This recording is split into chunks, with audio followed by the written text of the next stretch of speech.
नमस्कार दोस्तों, मैं विनीता संस्कृति आईएएस के यूट्यूब चैनल पर आप सभी का स्वागत करती हूं। जैसा कि आप सभी जानते हैं कि आपकी यूपीएससी के प्रीलिम्स की एग्ज़ाम की डेट आ चुकी है और आप सब उसी की तैयारी में जुटे होंगे। हमारा संस्थान आपकी तैयारी को और बेहतर बनाने के लिए आप लोगों के लिए एक प्रोग्राम लेके आया है, जिसमें हम प्रीवियस ईयर अप्रैल से लेकर अब तक का सारा करंट अफेयर डिस्कस करने वाले हैं। और इसी श्रृंखला में मैं आपके साथ साइंस एंड टेक के जो भी प्रीवियस ईयर में इम्पॉर्टेंट टॉपिक्स हैं वो सब डिस्कस करूंगी। आज के लेक्चर में हम अप्रैल में जो साइंस एंड टेक से रिलेटेड जितने भी टॉपिक आपके उस टाइम पर आए थे उनको डिस्कस करेंगे। चलिए एक नज़र में हम ये देख लेते हैं कि कौन कौन से टॉपिक हम आज के लेक्चर में डिस्कस करने वाले हैं।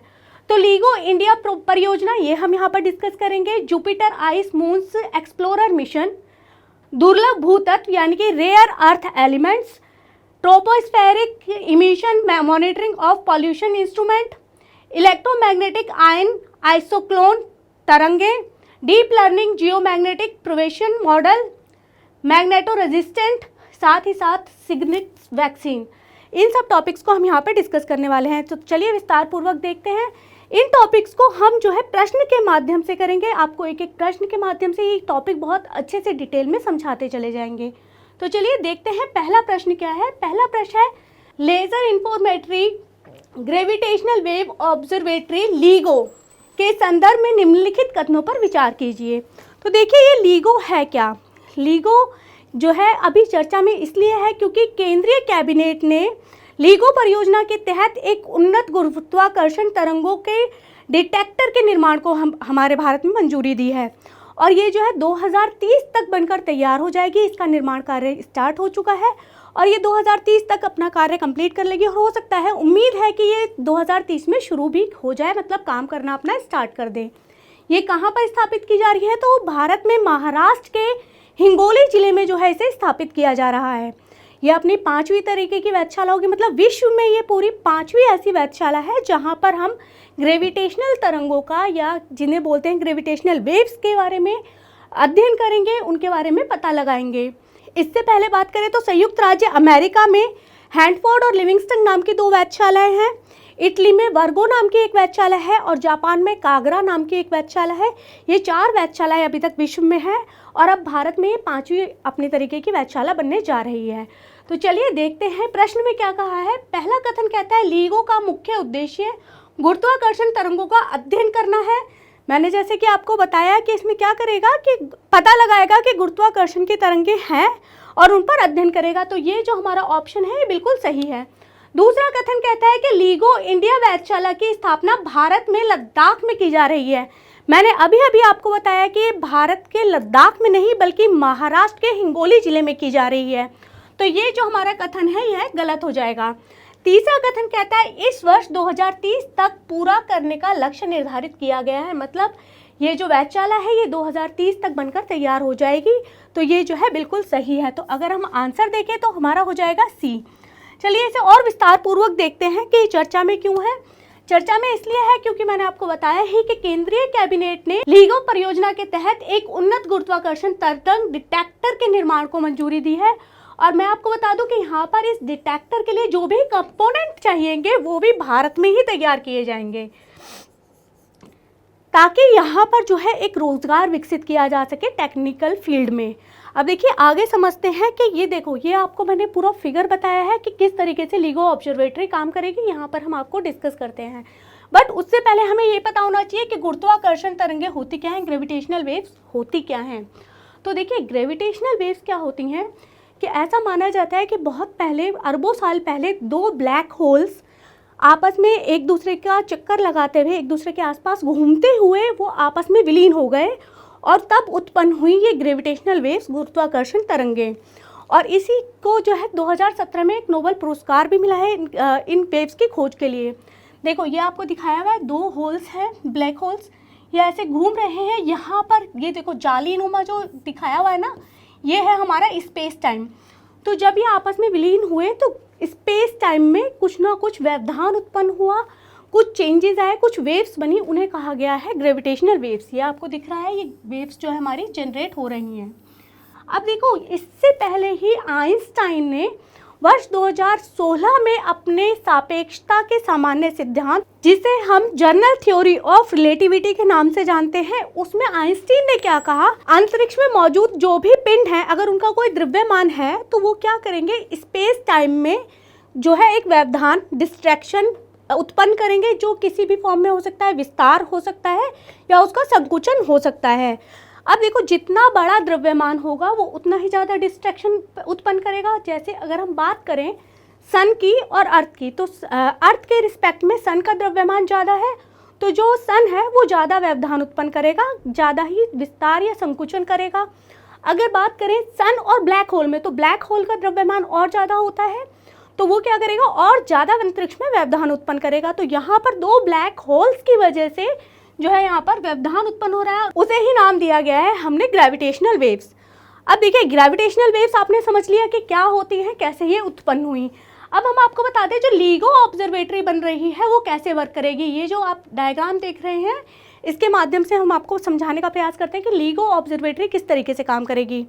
ये आप दो टनल्स देख रहे हैं, ये जो बीम्स देख रहे हैं, ये दो 4-4 किलोमीटर के टनल्स हैं जो अंदर से निर्वात होंगे, यानी कि वैक्यूम होंगे। इनके अंदर कोई भी मीडियम नहीं होगा, ना गैस होगी, ना लिक्विड, ना सॉलिड, कुछ भी नहीं होगा। ये निर्वात होंगे, अंदर से बिल्कुल होलो होंगे, निर्वात होगा इनके अंदर।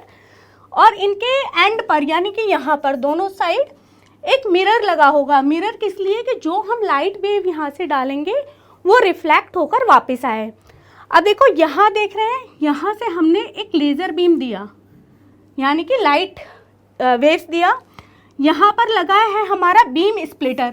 बीम स्प्लिटर क्या करेगा, जो हमने लाइट वेव दिया उसे दो भागों में डिवाइड कर देगा, यानी कि दो आइडेंटिकल बीम्स में डिवाइड कर देगा, और एक वेव इस वाले टनल में चली जाएगी, एक वेव इस टनल में चली जाएगी। अब जब ये पूरा ट्रैवलिंग कर लेगी, लास्ट में पहुँचेगी मिरर के पास। मिरर से क्या होगा, मिरर से रिफ्लेक्ट होगी लाइट, मतलब कि परावर्तन होगा, रिफ्लेक्ट होकर ये वापस आएगी इसी रास्ते से। सेम इधर से ये ऐसे वापस आएगी।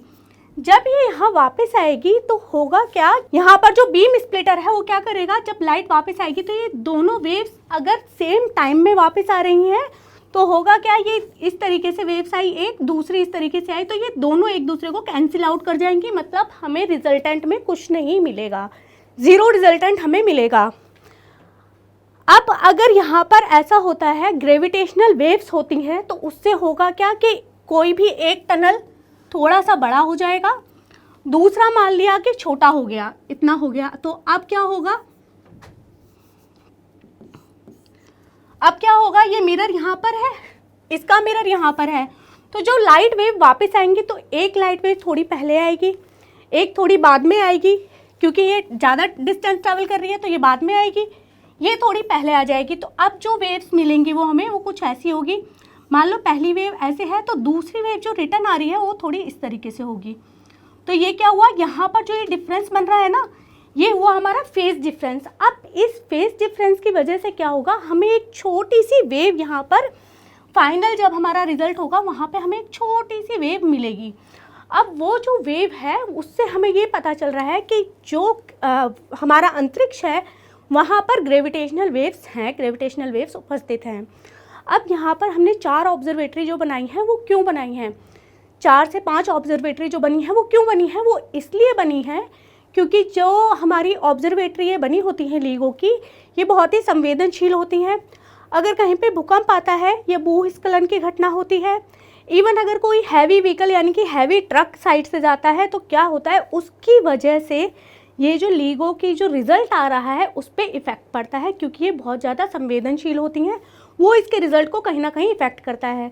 तो जो हमारी 4-5 ऑब्जर्वेटरी हैं, इन सब की रीडिंग्स को लेके एक दूसरे से मैच करके हम एग्जैक्ट रिज़ल्ट देख पाएँ, इसलिए ये 5 ऑब्जर्वेटरी बनाई जा रही हैं। तो चलिए आगे देख लेते हैं। लीगो का मुख्य उद्देश्य गुरुत्वाकर्षण तरंगों का अध्ययन करना है। मैंने आपको स्टार्टिंग में ही बताया, ये बिल्कुल सही है। दूसरा जो कह रहा है, लीगो जो है इंडिया में विश्वव्यापी नेटवर्क के हिस्से के रूप में भारत में स्थित होने वाली एक नियोजित उन्नत गुरुत्वाकर्षण तरंग वेधशाला है, ये बिल्कुल सही है। महाराष्ट्र के हिंगोली जिले में इसे स्थापित किया जा रहा है, यह भी सही है। 5वीं वेधशाला है, इससे पहले जो है लुइसियाना में कौन सी है, लिविंगस्टन, लिविंगस्टन नाम की मैंने आपको एक वेधशाला बताई थी यूएसए की, वो लुइसियाना में है। दूसरी जो है वॉशिंगटन में जो है वो है हैनफोर्ड उस वेधशाला का नाम है। ये 2 वेधशालाएं हैं। लीगो इंडिया परियोजना का संचालन परमाणु ऊर्जा विभाग तथा विज्ञान एवं प्रौद्योगिकी विभाग द्वारा किया जाएगा। तो देखो जो यहाँ पर बताया है कि ये तो 2 हमारे भारत के हमारे जो आयोग हैं वो हैं। साथ ही साथ इसमें जो है अमेरिका का राष्ट्रीय विज्ञान प्रतिष्ठान तथा कई अन्य राष्ट्रीय और अंतर्राष्ट्रीय अनुसंधान संस्थान भी इसके साथ मिलकर काम करेंगे, जिसमें भारत का प्लाज्मा अनुसंधान संस्थान जो कि गांधीनगर में अवस्थित है, और साथ ही साथ इंदौर का जो Raja Raman centre for advance technology, ये भी इसमें जो है सम्मिलित होंगे। आगे देखिए, आगे कह रहा है कि इस परियोजना को वर्ष 2016 में सैद्धांतिक रूप से मंजूरी दी गई थी और वर्ष 2030 तक इसे पूरा कर लिया जाएगा। तो ये था हमारा पूरा लीगो प्रोजेक्ट के बारे में। आगे देखते हैं अगला क्वेश्चन क्या कहता है। अगला क्वेश्चन है Jupiter ice moons explorer mission के संदर्भ में निम्नलिखित कथनों पर विचार कीजिए। सबसे पहले तो इसे जो है पूरे प्रोजेक्ट को शॉर्ट में कहा जाता है जूस। अब ये जूस प्रोजेक्ट जो है इसे यूरोपियन स्पेस एजेंसी ने फ्रेंच गुआना से एरियन 5 रॉकेट द्वारा लॉन्च किया है। और कब लॉन्च किया गया है इसे, तो 13 अप्रैल 2023 को इसे लॉन्च किया गया है। इसका उद्देश्य क्या है कि ये जो हमारा जुपिटर है, यानी कि हिंदी में अगर कहें तो बृहस्पति, और उसके जो चंद्रमा है वहाँ तक ये जाएगा, वहाँ तक की यात्रा करेगा। और इसमें ये कितना टाइम ले रहा है, तो ये 8 वर्ष का समय ले रहा है। मतलब कि ये तकरीबन 2031 तक वहाँ पर पहुँचेगा। और वहाँ पर पहुँचकर ये करेगा क्या, तो ये जो जुपिटर के चंद्रमा हैं उनके मौसम की, उनके गुरुत्वाकर्षण क्षेत्र की, वहाँ का चुंबकीय क्षेत्र और अन्य जो जानकारियाँ हैं वो हासिल करेगा। क्योंकि वो ये देखना चाहते हैं कि क्या चंद्रमा जो हैं वहाँ के जुपिटर के, वहाँ पर लाइफ की पॉसिबिलिटी है, ये कंडीशन वो चेक करना चाहते हैं साइंटिस्ट। तो इसलिए ये मिशन जो है भेजा जा रहा है। तो चलिए इस क्वेश्चन की तरफ आते हैं, इस क्वेश्चन को देखते हैं। पहला कथन कहता है इसे यूरोपियन स्पेस एजेंसी ने फ्रेंच गुआना से लॉन्च किया है, तो हाँ ये सही है।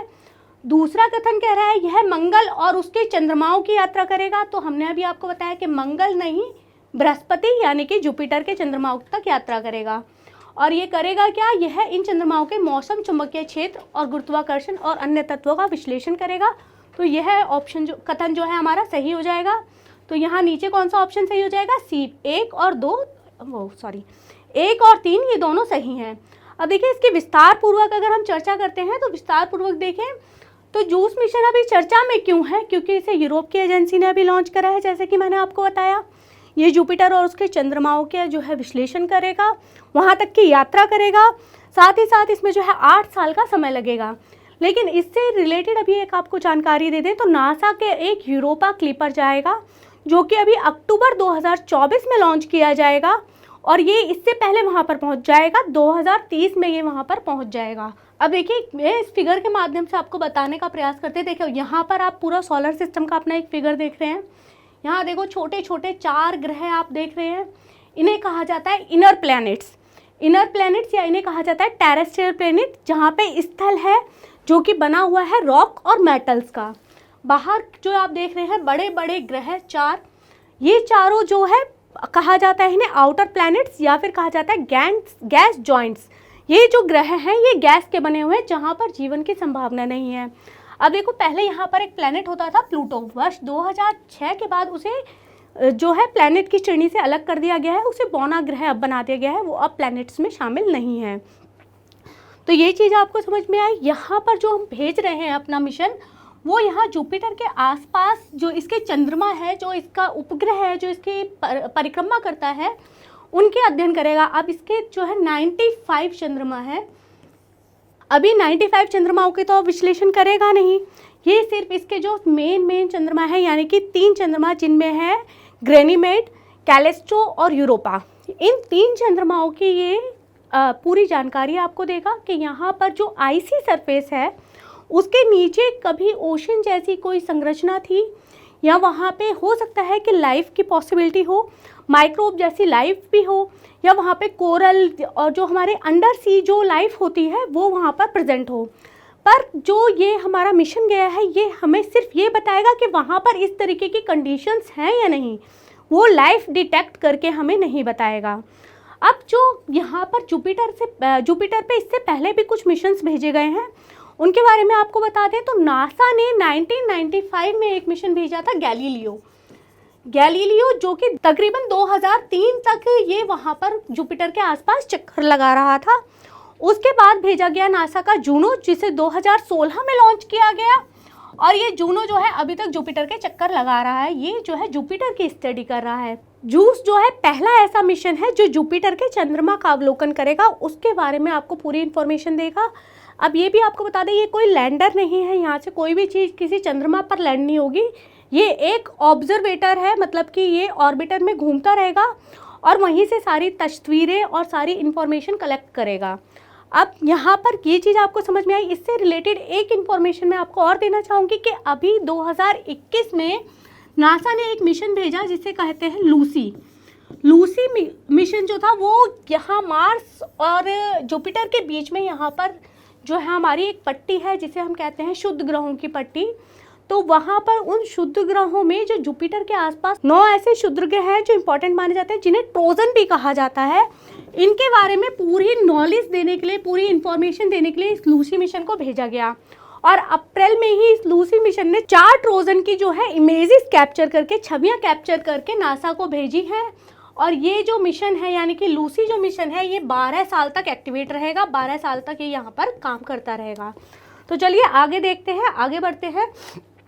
जूस मिशन के बारे में बताया है कि ये बृहस्पति और उसके 3 चंद्रमाओं गैनीमेड, कैलिस्टो और यूरोपा का अवलोकन करेगा। यह इन चंद्रमाओं के मौसम, चुंबकीय क्षेत्र, गुरुत्वाकर्षण, खिंचाव और अन्य तत्वों का विश्लेषण करेगा। तो इतना आपको समझ में आया। अगला प्रश्न देखते हैं। अगला प्रश्न क्या कहता है? अगला प्रश्न है, निम्नलिखित कथनों पर विचार कीजिए। पहला कह रहा है, हाल ही में आंध्र प्रदेश के अनंतपुर जिले में 15 दुर्लभ भूतत्वों यानी कि रेयर अर्थ एलिमेंट्स की जो है खोज की गई है। अब देखिए ये रेयर अर्थ एलिमेंट्स इंपॉर्टेंट क्यों हो जाते हैं, क्योंकि ये जो एलिमेंट्स हैं इनका यूज़ हम जो भी इलेक्ट्रॉनिक डिवाइसेस हैं उनमें इनका यूज़ किया जाता है। हम जो मोबाइल फ़ोन यूज़ करते हैं, मतलब इन शॉर्ट अगर हम कहें जो चिप बनती हैं उन चिप्स में इन रेयर अर्थ एलिमेंट्स का जो है यूज़ किया जाता है। अब ये जो दुर्लभ भूतत्व जो है धातु होते हैं, जी हाँ ये धातु होते हैं। अगर आपको थोड़ी सी मैं इस अलग से जानकारी दूँ तो अभी जो अप्रैल में ही J&K में लिथियम का एक बहुत बड़ा भंडार मिला था। अगर बात करते हैं रेयर अर्थ एलिमेंट्स की, तो ये जो है हैदराबाद स्थित राष्ट्रीय भूभौतिकीय अनुसंधान संस्थान ने आंध्र प्रदेश में जो अनंतपुर जिला है जो कि कर्नाटक बॉर्डर से लगता हुआ है, वहाँ पर इनकी खोज हुई है। अब देखिए ये खोज जो वहाँ पे वैज्ञानिक थे वो ये खोज करने नहीं गए थे कि वो रेयर अर्थ एलिमेंट्स को ढूंढने गए थे, वो गए थे नॉन ट्रेडिशनल रॉक सर्वे के लिए। मैं बता दूं आपको, नॉन ट्रेडिशनल रॉक सर्वे के लिए गए थे वहाँ पर रॉक्स का सर्वे करने। वहाँ पर तकरीबन 18 स्क्वायर फीट का एक एरिया है जहाँ पर ये सर्वेक्षण हो रहा था, सर्वे हो रहा था। और वहाँ पर हमें जो है रेयर अर्थ एलिमेंट्स मिले, तकरीबन 15 एलिमेंट्स मिले। टोटल जो है रेयर एलिमेंट्स 17 होते हैं, 17 में से 15 यहाँ पर पाए गए हैं। अब मैं आपको नाम से ऐसा लग रहा होगा कि रेयर अर्थ एलिमेंट्स का मतलब ये है कि ये अर्थ के क्रस्ट पर ये रेयर ही मिलते होंगे, लेकिन ऐसा नहीं है। ये अबंडेंस में मिलते हैं पर इनको एक्सट्रैक्ट करना मुश्किल होता है, इन्हें निकालना बहुत मुश्किल हो जाता है। क्यों? क्योंकि ये जो है एक साथ मिलते हैं, 17 के 17 एलिमेंट्स आपको एक ही साथ मिलेंगे, या फिर ये बहुत ज़्यादा मात्रा में फैले हुए होते हैं, एक जगह पे इकट्ठे नहीं होंगे, थोड़ी मात्रा में अलग अलग जगह पे फैले हुए होंगे। 17 के 17 एलिमेंट मिक्स होंगे, तो इन्हें एक्सट्रैक्ट करना बहुत मुश्किल होता है, इसलिए इन्हें कहा जाता है रेयर अर्थ एलिमेंट। अभी जो ये पाए गए हैं, जो खोज की गई है, वहाँ पर ये नहीं पता चला कि इनकी मात्रा कितनी है, कितनी इनकी क्वांटिटी है। अभी वहाँ पे ड्रिलिंग की जाएगी, उसके बाद ये पता लगेगा कि यहाँ पे कितनी मात्रा में ये एलिमेंट्स जो है पाए गए हैं। तो चलिए आगे इस क्वेश्चन का आंसर देख लेते हैं। इस क्वेश्चन का आंसर हो जाएगा 1 और 2 दोनों ही हमारे सही हैं, तो सी इसका आंसर हो जाएगा। इसकी डिटेल थोड़ी सी देखते हैं, डिटेल में क्या कह रहा है। हैदराबाद स्थित राष्ट्रीय भूभौतिकीय अनुसंधान संस्थान ने आंध्र प्रदेश के अनंतपुर जिले में 15 दुर्लभ भूतत्वों के भंडारों की खोज की है। अब देखिए ये जो रेयर अर्थ एलिमेंट्स हैं ये हैं क्या, तो आपको मैं ये पीरियोडिक टेबल आपको दिखा रही हूँ। इस पीरियोडिक टेबल में आप ये देख रहे होंगे कि नीचे से एक ग्रीन कलर का ये जो सेगमेंट आप देख रहे हैं, इसमें यहाँ पे 57 से लेकर लास्ट 70 तक यहाँ पर लिखा है लैंथेनाइड्स। ये जो लैंथेनाइड्स हैं ये आ जाते हैं रेयर अर्थ एलिमेंट्स में। तो जो हमारा एटॉमिक नंबर 71 है लैंथेनम, ये भी हमारा आता है रेयर अर्थ एलिमेंट में। उसके साथ हमारा जो एटॉमिक नंबर है 39 यानी कि इट्रियम, ये भी हमारा आता है रेयर अर्थ एलिमेंट्स में। और उसके ऊपर जो हमारा 21 नंबर का एटॉमिक नंबर है यानी कि स्कैंडियम, ये भी हमारा रेयर अर्थ एलिमेंट्स में आता है। अब भारत में कौन कौन से अर्थ एलिमेंट्स मिले हैं, तो भारत में इट्रियम और ये लैंथेनाइड्स ये मिले हैं, ये 2 एलिमेंट्स नहीं हैं, यानी कि बाकी 15 हैं, ये 2 यहाँ पर नहीं मिले हैं। अब जो स्कैंडियम है इसका यूज़ कहाँ पे किया जाता है, तो जो हम टीवी घर में सभी लोग देखते हैं उस टीवी में इसका यूज़ किया जाता है। उसके पीछे जो चिप्स वगैरह होती हैं वहाँ पर इसका यूज़ किया जाता है। जो फ्लोरेसेंट लैंप बनती है वहाँ पर इसका यूज़ किया जाता है। इट्रियम जो है, इट्रियम का यूज़ कहाँ किया जाता है, जो ड्रग्स हैं, जो हमारा अर्थराइटिस होता है या फिर कैंसर, इससे रिलेटेड जो ड्रग्स बनती हैं उसमें हमारा इट्रियम का यूज़ किया जाता है। तो चलिए आगे देखते हैं, आगे इसमें क्या है। आगे बता रहा है कि रेयर अर्थ एलिमेंट जो है भू ऑक्साइड भी कहते हैं इन्हें। 17 होते हैं टोटल, जो मैंने आपको बता ही दिया। ये सभी तत्व जो है धातु होते हैं, ये भी मैंने आपको बता दिया। इनके रासायनिक गुण एक जैसे होते हैं, गुण एक समान होते हैं, इसलिए भूगर्भ में के निक्षेपों में एक साथ प्राप्त किए जाते हैं, ये भी मैंने आपको बताया। इनका उपयोग कहाँ किया जाता है, तो अति आधुनिक प्रौद्योगिकी में, रक्षा प्रौद्योगिकी में, सेल फोन, कंप्यूटर, इलेक्ट्रिकल वाहन या इलेक्ट्रॉनिक उपकरणों में इनका जो है यूज़ किया जाता है। एक चीज़ आपको और बताएं कि रेयर अर्थ एलिमेंट सबसे ज़्यादा जो है चीन में एक्सट्रैक्ट किए जा रहे हैं। चीन में सबसे ज़्यादा इसका जो है उत्पादन किया जा रहा है, सबसे ज़्यादा ये चीन में मिलते हैं। उसके बाद वियतनाम में, फिर ब्राज़ील, फिर रूस, और भारत जो है यहाँ 5वें नंबर पर है। देखा जाए तो भारत की जो पोजीशन है वो बहुत ही अच्छी है, ये 5वें नंबर पर रेयर अर्थ एलिमेंट के खोज में है। आगे देखते हैं, अपना अगला क्वेश्चन देखते हैं। अगला क्वेश्चन है, निम्नलिखित कथनों पर विचार कीजिए। इसरो ने अंतरिक्ष में वायु प्रदूषण की निगरानी के लिए टेम्पो नामक उपकरण लॉन्च किया है। तो आपको बता दें ये इसरो ने नहीं लॉन्च किया है, इसे जो है नासा ने लॉन्च किया है। और ये क्या करेगा, जो हमारे वायु में जो प्रदूषण हो रहा है उसकी निगरानी करेगा। कब इसे लॉन्च किया गया, तो 7 अप्रैल 2023 को इसे लॉन्च किया गया है।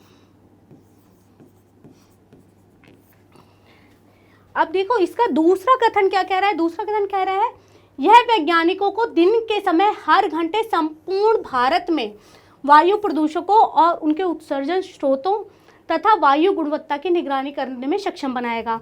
तो आपको यहाँ पे बता दें कि जब अमेरिका इसे लॉन्च कर रहा है तो ये संपूर्ण भारत में नहीं बल्कि संपूर्ण उत्तरी अमेरिका का पूरा विश्लेषण करेगा इन सब बारे में।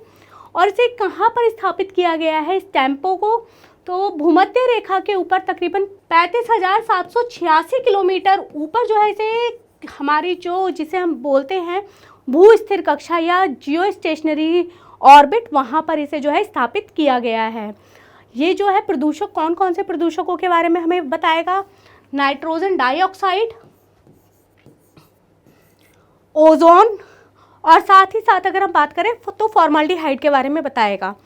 तो ये जो है नाइट्रोजन डाइऑक्साइड ये सबसे ज़्यादा किससे उत्पन्न होती है, जितने भी हम जीवाश्म ईंधन हैं उनका जो दहन करते हैं, उन्हें जो जलाते हैं, उससे सबसे ज़्यादा नाइट्रोजन डाइऑक्साइड निकलती है। इस क्वेश्चन का आंसर क्या हो जाएगा, तो देखिए पहला जो है वो भी गलत है क्योंकि इसे इसरो ने नहीं नासा ने लॉन्च किया है, और दूसरा जो है वो भी गलत है क्योंकि भारत में नहीं है, नॉर्थ अमेरिका के बारे में पूरी इन्फॉर्मेशन देगा।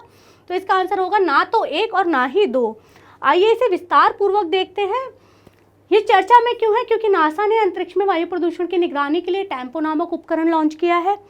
ठीक है, अब अगला देखिए, यह वैज्ञानिकों को दिन के समय हर घंटे संपूर्ण उत्तरी अमेरिका के वायु प्रदूषकों और उनके उत्सर्जन स्रोत किन किन स्रोतों से इनका उत्सर्जन हो रहा है और वायु की गुणवत्ता क्या है इसके बारे में बताएगा आपको। भूमध्य रेखा के ऊपर 35,786 किलोमीटर की ऊंचाई पर भू स्थिर कक्षा यानी कि जियो स्टेशनरी सैटेलाइट में इसे लॉन्च किया गया है, वहाँ पे इसे स्थापित किया गया है। और किन किन प्रदूषकों को ये ट्रैक करेगा, तो नाइट्रोजन डाइऑक्साइड, फॉर्मल्डिहाइड और साथ ही साथ जो हमारा ओजोन नामक जो प्रदूषक है, पॉल्यूटेंट है, उसको ये जो है ऑब्जर्व करेगा, उसके बारे में हमें पूरी इन्फॉर्मेशन देगा। आगे चलते हैं, अपना अगला टॉपिक देखते हैं। अगला टॉपिक है इलेक्ट्रोमैग्नेटिक आयन साइक्लोट्रॉन तरंगों के संदर्भ में निम्नलिखित कथनों पर विचार कीजिए। पहला कथन कहता है ये तरंगे भूमध्य रेखीय अक्षांशों से में उत्पन्न होती हैं और चुंबकीय क्षेत्र रेखाओं के साथ प्रसारित होती हैं।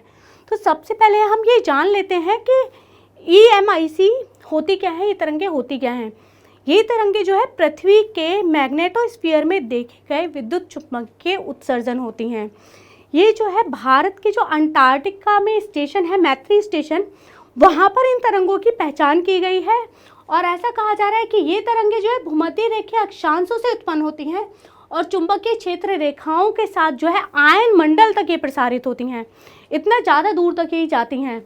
अब भारतीय वैज्ञानिकों ने लद्दाख में EMIC तरंगों की पहचान की है। तो मैंने अभी आपको बताया लद्दाख में नहीं, भारत का जो अंटार्कटिका में स्टेशन है मैत्री, वहाँ पर इसकी जो है पहचान की गई है। तो दूसरा ऑप्शन आपका गलत हो गया और पहला आपका जो है सही है। तो इसका आंसर जो होगा वो होगा ए। चलिए देखते हैं चर्चा में क्यों है। भारतीय वैज्ञानिकों ने भारतीय अंटार्कटिक, जो कि मैंने आपको बताया भारतीय अंटार्कटिक स्टेशन मैत्री में इन तरंगों की पहचान की है।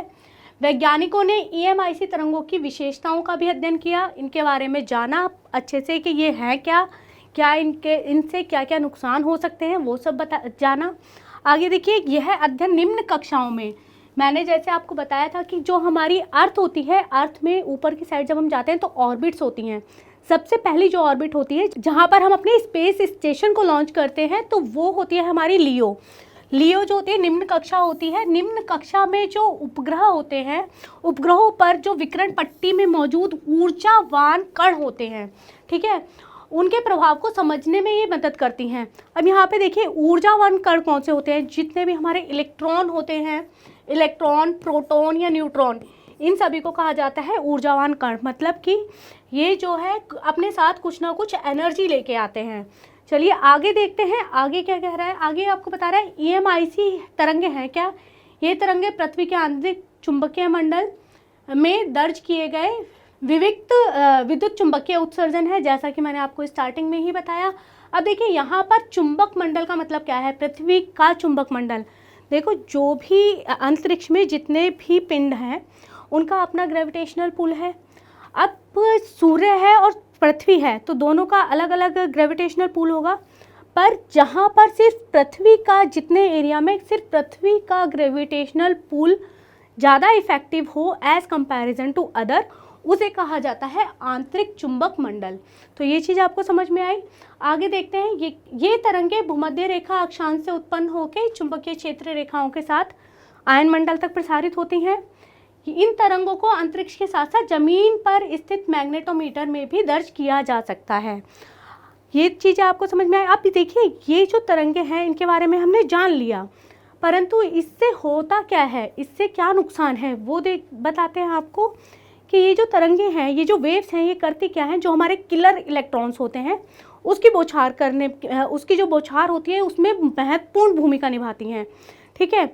उससे होता क्या है, जो ये बौछार होती है इससे जो हमारी टेक्नोलॉजी के उपकरण होते हैं, यानी कि प्रौद्योगिकी के जो उपकरण होते हैं, उनके लिए जो है खतरनाक होती है। अब ये किलर इलेक्ट्रॉन क्या होते हैं। किलर इलेक्ट्रॉन वो इलेक्ट्रॉन्स होते हैं जिनकी जो स्पीड है वो तकरीबन जो हमारी प्रकाश की गति होती है उसके बराबर होती है। और ये करते क्या हैं, जो हमारी पृथ्वी है, पृथ्वी के आसपास एक विकिरण पट्टी का निर्माण करते हैं। जो हमने पीछे पढ़ा था, विकिरण पट्टी का जो है निर्माण करते हैं ये किलर इलेक्ट्रॉन्स। तो ये चीज़ समझ में आ गई होगी आपको कि ये हमारे लिए क्यों नुकसानदायक है, किस लिए इनके बारे में जानना हमें ज़रूरी है। चलिए अपना अगला टॉपिक देखते हैं। अगला टॉपिक है deep learning geometric partition model के संदर्भ में निम्नलिखित कथनों पर विचार कीजिए। इसे जो है डैगर कहा जा रहा है। इसे नासा द्वारा विकसित किया गया एक कंप्यूटर मॉडल है, मतलब इसे नासा ने विकसित किया है। तो हाँ, ये बिल्कुल सही है, ये नासा द्वारा विकसित एक कंप्यूटर मॉडल है। और ये करेगा क्या, जो हमारे भू चुंबकीय क्षेत्र है उसमें जो भी गड़बड़ी हो रही है उसके बारे में बताएगा, और साथ ही साथ जो सौर तूफान आते हैं उनसे संबंधित जानकारी भी हमें प्रदान करेगा। दूसरा ये कह रहा है कि पृथ्वी पर कहीं भी आने वाले सौर तूफानों की जानकारी 24 घंटे पहले देगा, तो नहीं, ये जानकारी सिर्फ 30 मिनट पहले देगा। क्यों? क्योंकि जो भी प्रणालियां हैं जो इससे इफेक्ट हो सकती हैं सौर तूफानों से, उन्हें बचाने के लिए 30 मिनट जो है पर्याप्त होते हैं। अब बात करें हम कि यहाँ पर जो पवने हैं, है ना, उनका पूर्वानुमान लगाने के लिए जो मॉडल विकसित किया गया है, ये क्या करेगा? ये मॉडल क्या करेगा? मॉडल को जो उपग्रह का डेटा है, यानी कि जो हमारे सैटेलाइट्स हैं, उसके डेटा के साथ साथ एक एआई को, यानी कि आर्टिफिशियल इंटेलिजेंस को एकीकृत करेगा। मतलब कि आर्टिफिशियल इंटेलिजेंस और साथ ही साथ जो उपग्रह का डेटा है, उन दोनों को एक साथ लेकर ये मॉडल जो है काम करेगा। अब यहाँ पर देखो, इस क्वेश्चन की अगर बात करें तो ये गलत हो जाता है, पहला और दूसरा हमारा सही होगा कथन। आगे देखते हैं, इसका विस्तार से इसे देखते हैं, चर्चा में क्यों है। नासा के डैगर नामक एक कंप्यूटर मॉडल विकसित किया है, ये बिल्कुल सही है, ये हमने आपको बता ही दिया। मॉडल उपग्रह डेटा के साथ आर्टिफिशियल इंटेलिजेंस पे काम करेगा, ये भी सही। ये जो है तूफान को 30 मिनट पहले आने से 30 मिनट पहले आपको बता देगा। अब यहाँ पर हम आपको ये बताएं कि जो सौर पवनें हैं वो क्या होती हैं। जो सूर्य से प्रवाहित होती हैं पवनें, उन्हें कहा जाता है सौर पवनें। वो क्या करती हैं? वो अपने साथ साथ बहुत सारे कई पदार्थों को धारा के रूप में एक साथ लेके आती हैं, और साथ में ही सूरज का जो चुंबकीय क्षेत्र होता है अंतरिक्ष में, उसे जो है ये सक्रिय बना देती हैं। मतलब क्या करती हैं कि चुंबकीय क्षेत्र जो सूर्य का है उसे ये और ज़्यादा तीव्र कर देती हैं, मतलब चुंबकीय क्षेत्र उसका बढ़ा देती हैं। जिससे होगा क्या? जो हमारी इलेक्ट्रिकल अवसंरचना है, यानी कि जो हमने इलेक्ट्रिकल इक्विपमेंट बनाए हैं, उन्हें नुकसान पहुंचेगा इससे। तो इसीलिए मैंने आपको बताया कि 30 मिनट पहले ये बता देगा, तो हम अपने जो उपकरण हैं उन्हें सेव कर सकते हैं, उन प्रणालियों को बचाने के लिए प्रयास कर सकते हैं। अगला टॉपिक देखते हैं अपना। अगला टॉपिक क्या है? ग्राफीन के संदर्भ में निम्नलिखित कथनों पर विचार कीजिए। तो ग्राफीन के बारे में यहाँ पर बात कर रहा है, तो हमें आपको बता दें, जो हमारे नोबेल पुरस्कार विजेता है आंद्रे ग्रीम ने एक अध्ययन किया, जिसमें उन्होंने एक कमरे के तापमान पे, यानी कि रूम टेम्परेचर पे, तकरीबन रूम टेम्परेचर कितना होता है हमारा? 25 से 27 डिग्री सेल्सियस, इतने टेम्परेचर पर ग्राफीन को रखा। तो उन्होंने क्या पाया कि ग्राफीन पर एक विषम किंतु विशाल मैग्नेटो रेजिस्टेंट जो है प्रदर्शित करता है। जो हमारा ग्राफीन है वो क्या करता है? रूम टेम्परेचर पर एक GMR बनाता है, एक उस GMR का प्रदर्शन करता है। अब देखो यहाँ पर GMR होता क्या है? GMR के बारे में अगर आपको बताएं तो GMR एक कंडक्टर है। कंडक्टर मीन्स सुचालक जो है, वो उसके विद्युत प्रतिरोध का परिणाम होता है एक हमारा GMR। ये जो रिसर्च की गई, इस रिसर्च को एक नेचर नाम की पत्रिका है उसमें प्रकाशित किया गया था उस टाइम पर।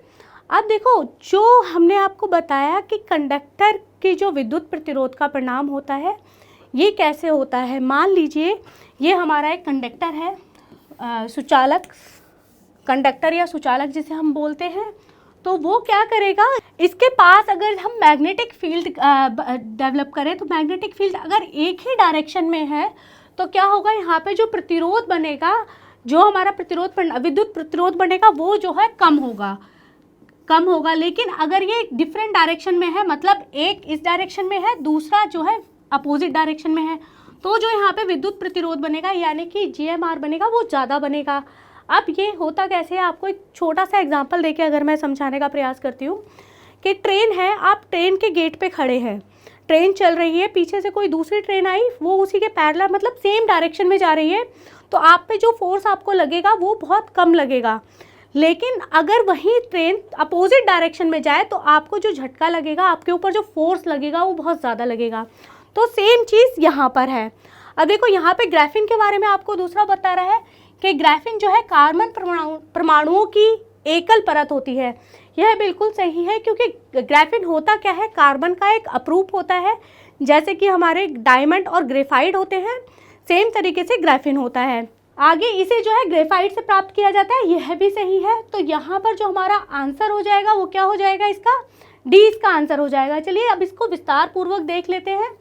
ये चर्चा में क्यों है? क्योंकि नोबेल प्राइज विजेता आंद्रे ग्रीम ने अपने एक अध्ययन में ये बताया है कि रूम टेम्परेचर पर जो ग्राफीन है वो विषम किंतु विशाल मैग्नेटो रेजिस्टेंस प्रदर्शित करता है। ये जो है GMR एक सुचालक के विद्युत प्रतिरोध का परिणाम है, जैसा कि मैंने आपको बताया। आगे बता रहा है कि जो निकट सामग्रियों के चुंबकीय क्षेत्रों को से प्रभावित होता है, जो मैंने आपको साइड में बताया कि ये चुंबकीय क्षेत्र अगर हम लगाते हैं तो उससे प्रभावित होता है। कैसे प्रभावित होता है, तो अगर वो एक ही दिशा में होंगे चुंबकीय तत्व तो क्या होगा, सुचालक पे का जो प्रतिरोध है वो कम होगा, जो मैंने आपको एग्जाम्पल देके बताया। अगर विपरीत होगा तो प्रतिरोध बढ़ जाएगा। GMR का हम यूज़ कहाँ कहाँ पे कर सकते हैं, तो GMR का जो यूज़ होता है वो कंप्यूटर में होता है, बायो सेंसर में होता है, ऑटोमेटिव सेंसर में होता है, माइक्रो इलेक्ट्रोमैकेनिकल सिस्टम्स में होता है। तो इन सब चीज़ों में GMR का जो है उपयोग होता है। अब बात करें हम ग्राफीन के बारे में, तो ग्राफीन क्या होता है। ग्राफीन का मैंने आपको बताया कार्बन का एक अपरूप होता है, जैसे कि हमारा डायमंड और ग्रेफाइट होते हैं। ये जो है कार्बन परमाणु की एकल परत होती है। ये परमाणु मधुमक्खी के षटकोणीय छत्ते जैसी जाली में बंधे होते हैं, बहुत टाइटली एक दूसरे के साथ कनेक्टेड होते हैं। साथ ही साथ ये जो है ग्राफीन से प्राप्त किया जाता है, ये भी मैंने आपको बताया। यह विशेष भौतिकीय रासायनिक गुणों को प्रदर्शित करता है, यानी कि कौन कौन से विशेष गुण इसमें होते हैं ग्राफीन में। तो ये जो है उच्च पृष्ठीय क्षेत्र होता है, इसका प्रबल यांत्रिकी शक्ति होती है। साथ ही साथ जो है इसमें जो इलेक्ट्रॉन प्रवाह करते हैं, इलेक्ट्रॉन जो है तीव्र प्रवाह करते हैं। जो ग्राफीन है, ग्राफीन का उपयोग कहाँ कहाँ पे किया जाता है, जैसे GMR का उपयोग किया जाता है, सेम जगह पे नॉर्मली ग्राफीन का यूज़ किया जाता है। सोलर सेल्स में, सुपर कंप्यूटर बनाने में, सेंसर्स बनाने में, बायो सेंसर्स बनाने में, जैव चिकित्सा में, पर्यावरणीय उपचार आदि में इसका जो है उपयोग किया जाता है। अपना आखिरी टॉपिक देख लेते हैं। आखिरी टॉपिक क्या है, सिंगल्स के संदर्भ में निम्नलिखित कथनों पर विचार कीजिए। तो जो सिंगल्स है वो एक प्रकार का चरम रोग होता है। ये किस वायरस से होता है, तो वैरिसेला जोस्टर वायरस के कारण ये होता है। ये वही वायरस है जिसकी वजह से चिकन पॉक्स भी होता है। तो इसके लिए अभी हाल ही में GlaxoSmithKline फार्मा ने सिंगल्स के बचाव के लिए एक वैक्सीन लॉन्च की है, जिसे कहा गया है सिग्रिक्स। सिग्रिक्स एक वैक्सीन लॉन्च करी है भारत में इसके सिंगल्स के बचाव के लिए। अब देखिए यहाँ पर अगर हम बात करें क्वेश्चन की, तो क्वेश्चन का आंसर क्या हो जाएगा, C। आगे चलते हैं, अपना इसे देखते हैं, विस्तार पूर्वक देखते हैं। तो चर्चा में क्यों है, जैसा कि मैंने आपको बताया, GlaxoSmithKline फार्मा ने सिंगल्स की बचाव के लिए एक वैक्सीन बनाई है, वैक्सीन लॉन्च करी है भारत में, जिसे सिग्रिक्स का नाम दिया गया है। सिंगल्स जो है एक प्रकार का चरम रोग होता है। ये किस वायरस से होता है, तो वैरिसेला जोरस वायरस से होता है। इस वायरस के कारण जो है चिकन पॉक्स भी होता है। अब देखो ये बीमारी किन लोगों में होने के चांसेस ज़्यादा होंगे, जिन्हें मधुमेह है, हृदय रोग है या गुर्दे की बीमारी है, तो उन लोगों को सिंगल्स होने के चांसेस ज़्यादा रहते हैं। क्यों, क्योंकि उनकी जो प्रतिरक्षा तंत्र है, यानी कि प्रतिरोधक क्षमता जो है, जिसे हम इम्यून सिस्टम बोलते हैं, वो वीक हो जाता है, जिसकी वजह से ये बीमारी उन्हें होने के चांसेस ज़्यादा होते हैं। अब ये वैक्सीन जो है हमारी 50 वर्ष या उससे ज़्यादा के जो वयस्क हैं उनमें जो सिंगल्स की बीमारी हो रही है उसे रोकेगी। ये वैक्सीन दुनिया की पहली लॉन्ग लाइफ रिकम्बिनेट सब यूनिट वैक्सीन है। इसकी जो है 2 खुराक इंसान को दी जाएंगी, जो कि हमारी मसल्स में दी जाएंगी, मतलब मांसपेशियों में इसका इंजेक्शन लगाया जाएगा। और इसे जो है US food and drugs administration और साथ ही साथ जो यूरोपीय आयोग है उसने इस वैक्सीन को मंजूरी दी है। तो आज की वीडियो में हमने अप्रैल मंथ का पूरा जो साइंस एंड टेक से रिलेटेड जितने भी इंपॉर्टेंट टॉपिक थे वो सारे टॉपिक हमने डिस्कस करे हैं। अगली वीडियो में हम आपसे फिर से मिलेंगे और जो मई मंथ का जो भी करंट अफेयर के साइंस एंड टेक के टॉपिक है उन पर हम यहाँ पर डिस्कशन जारी रखेंगे।